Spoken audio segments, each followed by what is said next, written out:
Alors, c'est hier soir, j'écoutais sur France Culture une émission consacrée à Jeanne Fabré-Saada. J'avais une amie, il y a une quarantaine d'années, qui suivait son séminaire à l'école pratique. Catherine, s'appelait-elle. Et la sorcellerie me fait penser par certains côtés à l'astrologie, mais pas de la manière comme vous pourriez croire. La méthodologie me paraît un peu la même, la méthodologie, j'entends bien. C'est-à-dire, pour savoir si quelqu'un est ensorcelé, il faut qu'il y ait de la répétition. Il faut qu'il y ait des incidents qui ne sont pas uniques, qui ne sont pas isolés, mais qui se répètent. Il y a des coups sur coups. Et pour moi, la validation, la vérification de l'astrologie passe par la répétition, par quelque chose qui se répète. C'est pour ça que j'aime bien l'expression « une hirondelle ne fait pas le printemps ». On ne prouve pas l'astrologie par un événement.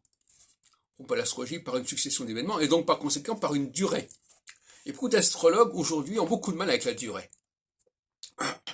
Parce que leur outil est ponctuel. Voilà, il y a telle date, telle configuration qui se produit. Et donc, c'est un petit peu l'opposition entre la relativité et la physique quantique, enfin je ne sais pas exactement, peu importe.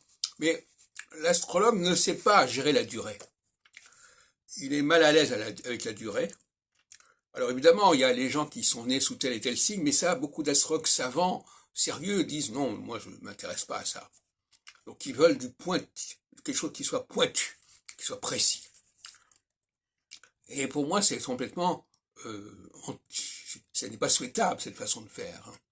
C'est contre-productif. Alors il y a les hindous qui dans leur tradition ont les nakshatras, par exemple, qui correspondent à des périodes. J'ai fait une étude là-dessus, des périodes d'un certain nombre d'années, pendant lesquelles on est sous telle et telle planète. Bon. Alors, c'est un petit peu artificiel quelque part, mais enfin, il y a l'esprit de l'astrologie, il est là, dans la capacité à déterminer des périodes.